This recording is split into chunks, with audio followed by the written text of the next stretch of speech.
Welcome to TV20 News. I'm Dan Monroe. Young minds gathered at ThinkBox for the Northeast Ohio Youth Climate Summit to tackle one of the most pressing issues of our time, climate change. Organized by Laurel Environmental Justice Semester, Global Shapers Community, and the City of Cleveland, this summit aims to empower the next generation to take action against climate change. Young people are very concerned about the state of the environment and our planet that my generation and generations before me have left. And it's important for us to help them create a space where they can come together to organize, to learn from each other, and to be a part of solutions for the climate crisis. Throughout the day, attendees participated in workshops, panel discussions, and interactive activities, all geared towards understanding the impacts of climate change and exploring innovative solutions.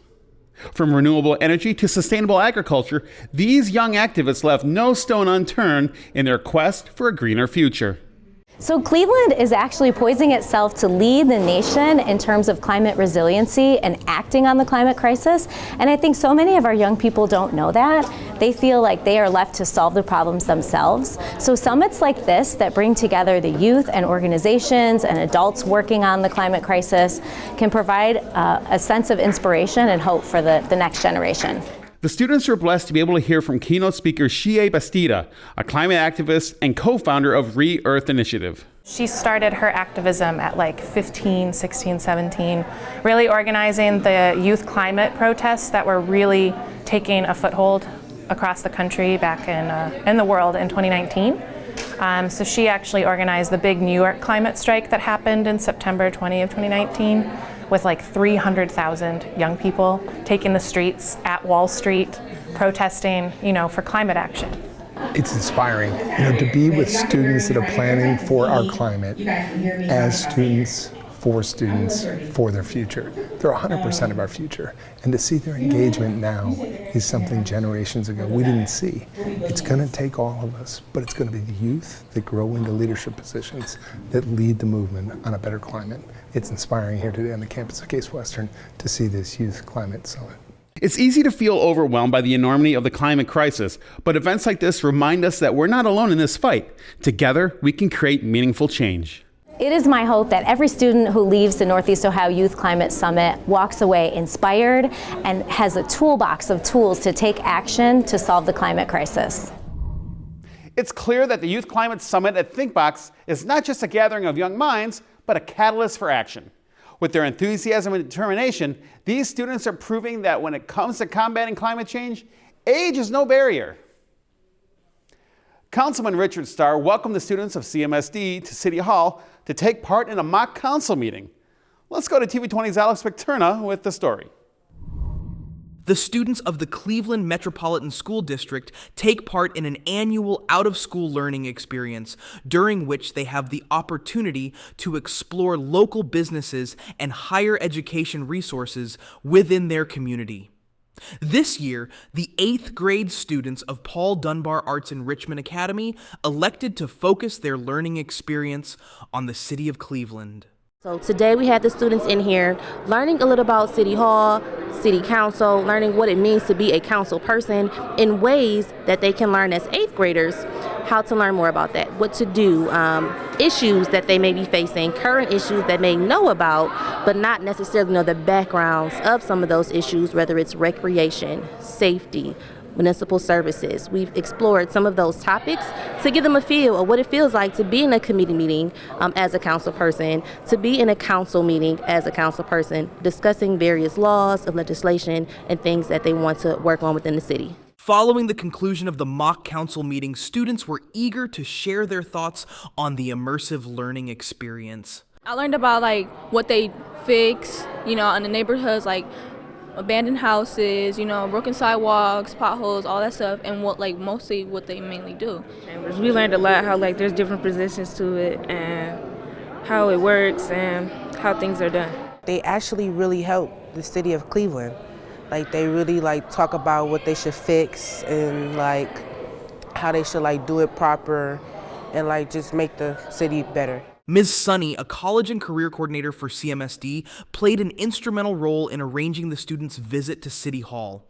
She could not have been prouder of the students' active participation and genuine interest throughout the experience. In addition, Ms. Sunny expressed deep gratitude to Councilman Richard Starr for giving the students such a unique opportunity. Jessica Williams and Councilman Starr provided us not only information in regards to the city of Cleveland, but how to actually do things in order to make a difference in our community. Some of my students never even visited this building before. When we walked in, they didn't know what the city of Cleveland actually offered, and I think that coming here today, they got a lot of answers that they were looking for. What does the city council do? Who are they? How can you reach them? What's their wards? We actually have a homework question actually for them is what is their councilman in their ward? Throughout the day, the common consensus was that it is the responsibility of trusted adults and community leaders to provide these meaningful opportunities for the youth, paving the way for the next generation of leaders. We advise them to bring this up with their teachers, bring this up with their counselors, bring this up with their peers. Some of the students are involved in our recreation centers. There's a lot to learn in those centers outside of just sports. So the more that they have opportunities to get in front of different environments, go to different environments, to volunteer, do some outreach. The summertime is coming up, and there are a lot of great programs within our recreation centers. So if there are students interested in doing anything, right, one of the good places to learn about that role or that career is right there in the recreation center, right there in their library. We're exposing them to those resources now that they may not always look to turn to for career advice. A few of the students even expressed an interest in a future career in politics as a result of this trip. Definitely do feel like I do have a deeper appreciation for it. I've always been interested in politics too, especially, and I do think that they do a lot more important work than presidents, and I feel like their work is like more towards helping the community rather than helping themselves. For TV20, this is Alex Picterna. Thanks, Alex. A federal judge from Texas made her way to Cleveland to speak at a conference and was welcomed with open arms and a proclamation from Cleveland City Council. Ward 1 Councilman Joe Jones was the council representative who welcomed the Honorable Judge Barbara Lynn, Senior United States District Judge for the Northern District of Texas, to Cleveland City Council chambers. Judge Lynn said she's in town to present a speech on civility in law. Well, in my spare time, I'm the president of the American Inns of Court Foundation. I'm in the last few months of my second year as the president. A successor will take office in July, and I have been invited to come here, and I'm just thrilled to be here at the William K. Thomas American Inn of Court. The American Inns of Court is a national organization that is designed to facilitate and promote ethics, professionalism, civility, and excellence in the practice of law. After greetings and salutations, Councilman Joe Jones welcomed Judge Lynn with a proclamation from City Council. On behalf of Cleveland City Council, we'd like to take this opportunity to just give you all of your flowers for all of your hard work and your long years of dedication on the bench. Thank you. And helping our citizens, not just in this area, but throughout the continental United States of America. Judge Lynn said she was very honored to be welcomed in such a way by Cleveland City Council. I did not know that this was going to happen. I'm really very touched and moved by it. I've been to visit many inns. I've been to many cities in the United States, and this is the first time there has been such a proclamation, and I'm so grateful to the councilman for presenting that to me and to the members of the inn, and I think I know one person in particular who was very involved in getting that done. It really is a great honor, and I'm so pleased to be here. The Cleveland Housing Court's Landlord Workshop aims to educate property owners on their rights and responsibilities. Let's check in with TV20's Errol Porter for more with this story. Thanks, Dan. Errol Porter reporting from the Cleveland Public Library in downtown Cleveland, where Judge W. Monet Scott and the Cleveland Housing Court are providing a much-needed clinic for landowners here in the city of Cleveland. Dozens of landlords from across the city have gathered to learn about their legal obligations and best practices for maintaining rental properties. This is a time that we're going to talk about the, I think it's Residents First legislation. So we have the code enforcement prosecutor, the assistant director of building and housing. We're also going to talk about processes through Cleveland Housing Court regarding evictions, second cause hearings for damages, and then also the criminal docket, landing on the criminal docket with code enforcement cases. And then it's also connecting landlords, especially landlords with bulk properties, about one, that there is a Cleveland Housing Court in the city of Cleveland, and that two, what do you do if you get a code violation, or how do you go about rightfully evicting someone? Not constructive eviction, but legal eviction of individuals that have not been paying rent. The workshop is part of an ongoing effort by the Housing Court to promote better landlord-tenant relationships and improve living conditions for residents. I'm a out-of-state owner, so events like this actually, well, they bring us in the loop on how things work in the city. You think initially that you're working in a different state, that things were pretty similar, you would say. I mean, it's the same business and you approach it the same way.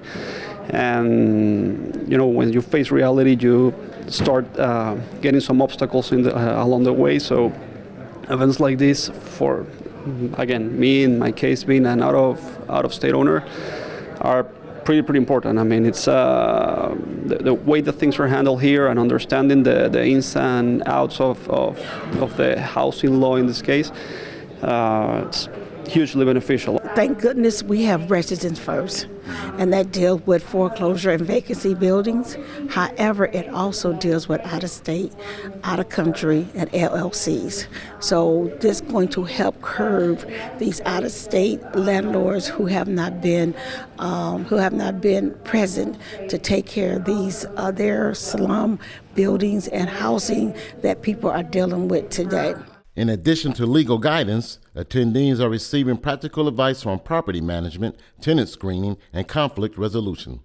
Experts from the Housing Court, as well as local attorneys specializing in landlord-tenant law, were leading the sessions. This is a part of my real estate portfolio, so I do a lot of that kind of stuff. Can flip properties, buy houses, sell houses. Got a pretty decent-sized rental registration portfolio. So, again, it's just trying to keep up with what they're doing so we don't fall behind and find ourselves in. All I'm hearing this morning is prosecution type stuff. And I'm trying not to be on that side of it. You know what I'm saying? Okay, we want to thank Judge W. Monet Scott for creating this exciting event here in the city of Cleveland and keeping our landlords connected so that they can do great business here in the city of Cleveland. I'm Errol Porter reporting for TV20. We are Cleveland. Thanks, Errol. The Landlord Workshop is just one of many initiatives aimed at improving housing conditions in the city of Cleveland. The Dru Joyce Classic is named after LeBron James high school coach, Dru Joyce. This tournament, known for its competitive spirit and exceptional talent, draws teams and spectators from across the nation. And TV20 reporter Errol Porter was in attendance for this much-anticipated event. Thanks, Dan. I'm here hanging out at the IX Center where one of the largest travel basketball tournaments in the country is taking place, the Dru Joyce Classic, 21st year in existence, and one great thing, it provides a $2 million economic boost to Northeast Ohio. With hundreds of teams battling it out across various age groups, the energy in the building was intense. All right, we got 100 packs. All right, I got to have my brothers back. Okay?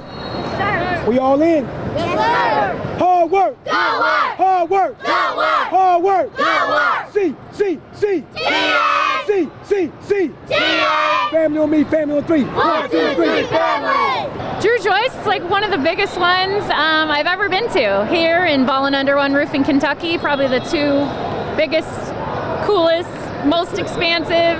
People from all over the country, people fly in. It's awesome, everything they got going on. I had a chance to speak with Coach Joyce, and he expressed his excitement about this year's competition. We're excited and we happy to be here in Cleveland. This is our third year since we moved into the Cleveland market. It's been great. The IX Center has done a phenomenal job, and the city and welcoming us, and we're just thankful being here. We're just excited to see how big we can grow. We've honestly, last year was 300 teams. This year we're over 400. So, I keep saying we want to rent out the convention center downtown along with this one. So we want to see if we can make that happen. With this being one of the premier AAU tournaments in the country, the competition level was high. Once you saw about a quarter mile of cars backed up when you first got here, you knew something big was happening this weekend.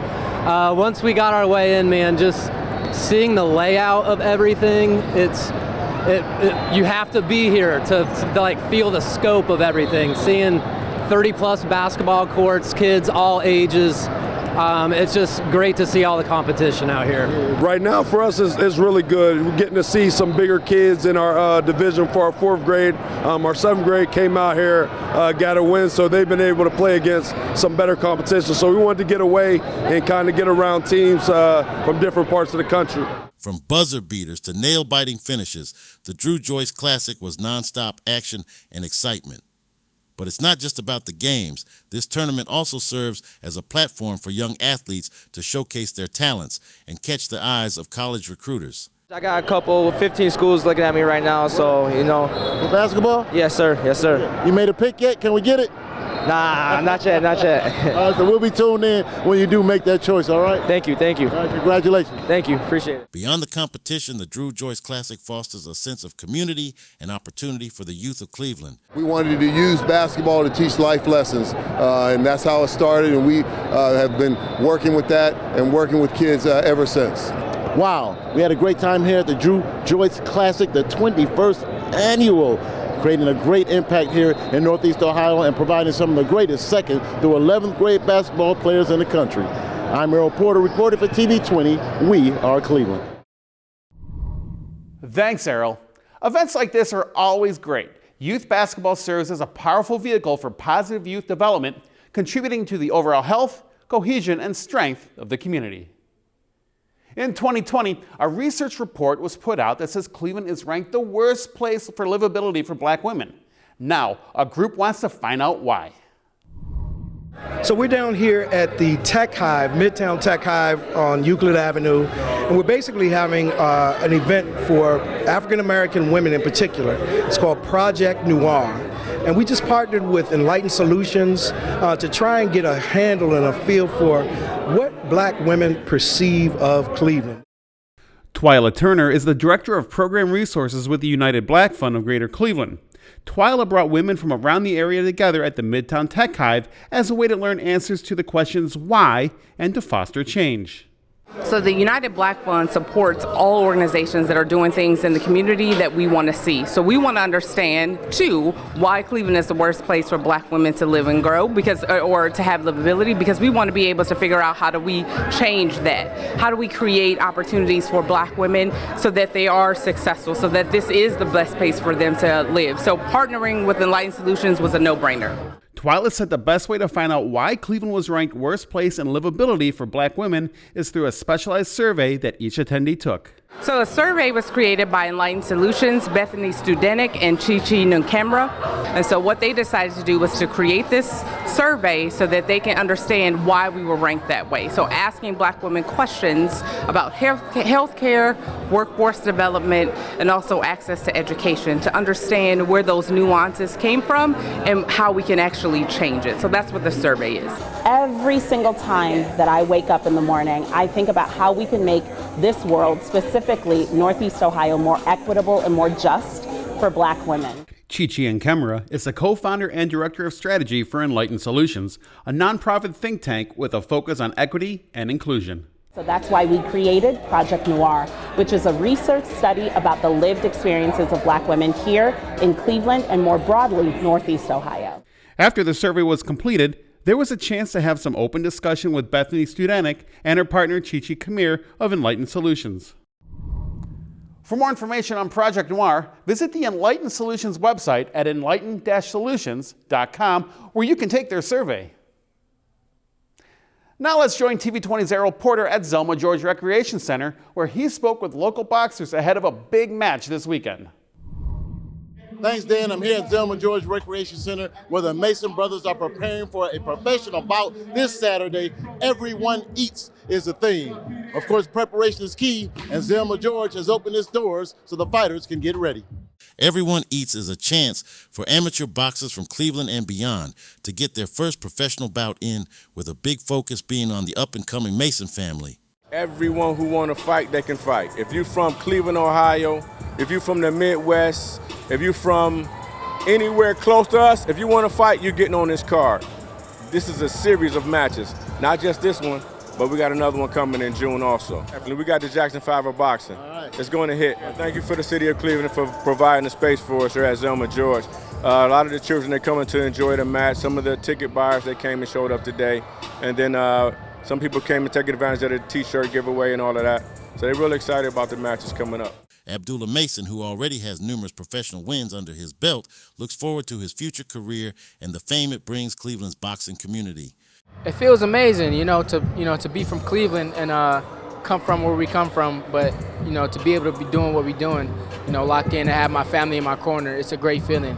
That's what we bringing back April 20th. Two of my brothers are turning pro in Cleveland, so Victor Promotions is bringing that to the city, to be able to have the platform where fighters could, display their skills and be able to have something going on. For the two younger Mason brothers, we discussed how it felt to be entering the big leagues and what kind of adaptation it'll take to compete at a professional level. It feels a lot more open. You can see everything coming, and the glove's not super big, and you don't got headgear and stuff like that. But you have to stay aware though, because they're grown men, so they have their power. They hit hard. They might not have as much stamina, but they can last. I train 2 times a day, sometimes it could be 3. You just get up early, get a little booster in, probably a little food, and just go train for real. But more than just the Mason brothers will be competing in Everyone Eats, and I spoke to a few boxers after their warm-up session for words of encouragement to their fellow boxers and those looking to enter the ring for the first time. Forget the parties and the kicking it. If you really want to do this, if you start now, by the time you get 21, 18, 19, look at Abdullah. I mean, you're going to be set, man. You can retire your parents, do whatever you want. But stay disciplined first, man. Discipline, man. Honestly, man, it just take discipline, focus, man, and dedicate yourself to something every day. You got to live it, man. You can't just talk about it and want to do it. You got to actually live it. Ow. Hey, I'm not ready for Saturday, but the Mason brothers are. Appreciate you joining us here, TV20, for this upcoming bout. Everybody Eats. It's the pre-fight workout here at Zelma George. Back to you, Dan. Thanks, Errol. Local filmmaker and recent guest on the TV20 program Creative Focus, Joe Billups, had the premiere of his new movie, The Emancipation of Miss Millie, and TV20 arts and culture reporter Cornell Calhoun III was there to bring you this story. Thanks, Dan. Greetings, Cleveland. Cornell Hubert Calhoun III for TV20, We Are Cleveland. I'm at the Tri-C Eastern Campus for the world premiere film, The Emancipation of Miss Millie. Let's go inside and get the 411. It was a strong turnout for the premiere party, with people from all over attending to see the new film from the producer and screenplay writer, Joe Billups. Prior to the screening, I spoke with Billups about the audience this movie was trying to reach. This film kind of leads and geared towards, in terms of a captive audience, young women, let's say between the 25 and 45 years old, who have had some experience with some type of abuse and different things that wasn't going right for them and how they were treated. And this is going to really introduce you to how things are done and how people really do anything they can to make a change. Billups also told me that he was a bit nervous about the evening's turnout. I tell you how I feel is that when I look at what's going on and I look at this crowd, I was somewhat concerned in the beginning, but that's natural.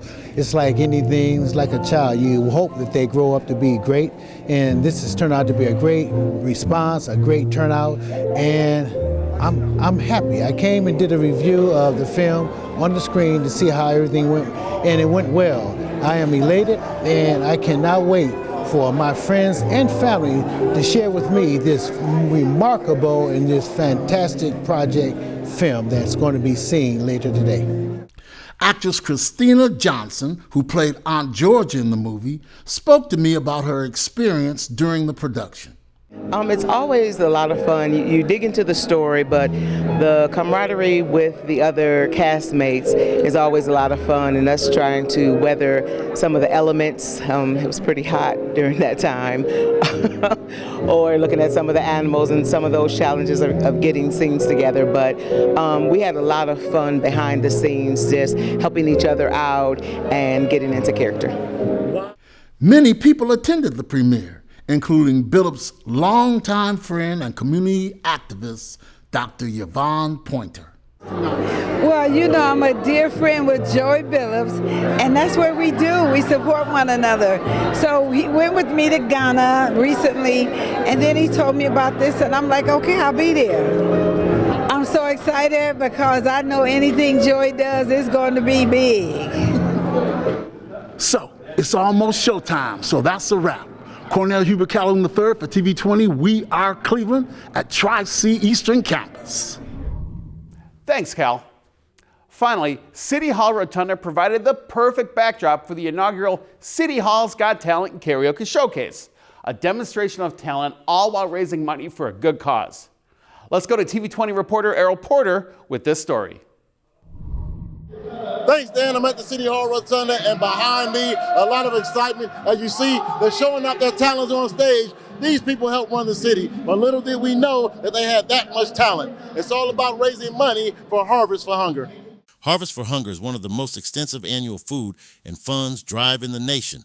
The initiative is organized by multiple regional food banks and supported by organizations like the City of Cleveland, all with the express purpose of collecting vital donations to assist those most in need. It's wonderful to be a part of a city that allows you to come and express yourself, your true self, show your talent, and really show that you belong and feel that you belong in the city of Cleveland. So this is wonderful to be a part of a city that allows us to do this. We have to raise money out here. They are cutting programs, cutting money out here on these different programs, so we have to do our part here in the city of Cleveland. And under Mayor Bibbs' leadership, we're doing that. After the previous successful Family Feud fundraiser, Cassandra Moore and her team wanted to find a new way to actively engage City Hall employees in the fundraising process. I am so glad that we had so many people turn out. I was really shocked that we had more men than women. And I know there's more talent in City Hall, but we're here for a good cause and everybody wins. So it was a couple of people in the mayor's office, myself, Monica Dameron, and Ebony Womack. We got together and started thinking about some ideas. A few years ago, we did Family Feud, but we wanted to do something different. So we reached out to people. The print shop helped us. We had a lot of people. We've got property management that's set up. Everybody pitched in. So here we are. But the highlight of the Harvest for Hunger fundraising event was undoubtedly the karaoke performances, which showcased the impressive musical talents of City Hall employees. Surrounded by their enthusiastic co-workers, the participants delivered a wide range of musical stylings, from the soothing tones of Bobby Caldwell to the timeless, inspirational sounds of Frank Sinatra. Even our own Dan Monroe took to the stage to lend his vocal abilities.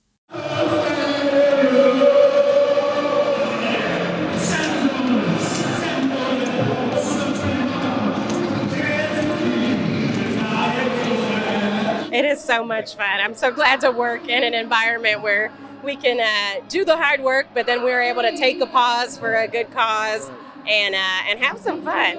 It was terrifying. I mean, I got to work with all these people tomorrow, so it came out good. There's no sound checks at City Hall, so you never know what's going to happen, but it's a lot of fun. I enjoyed doing it, and I'm happy that it's done. It felt good. It felt real good to rock the stage, but at the same time, I was just like, a little bit scared, a little bit nervous, but yeah, I came to do the thing, I guess.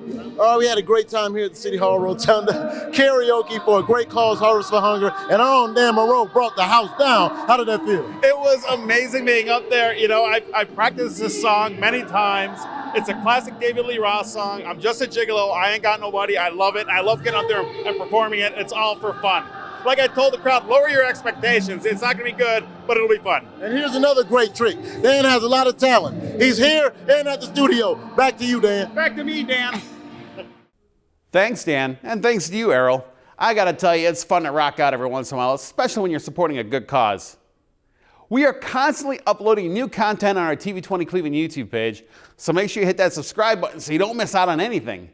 You can also connect with TV20 Cleveland on your favorite social media platforms like Facebook, Instagram, and X. Thanks for watching TV20 News. I'm Dan Monroe. Be sure to stay tuned for more on TV20. We are Cleveland.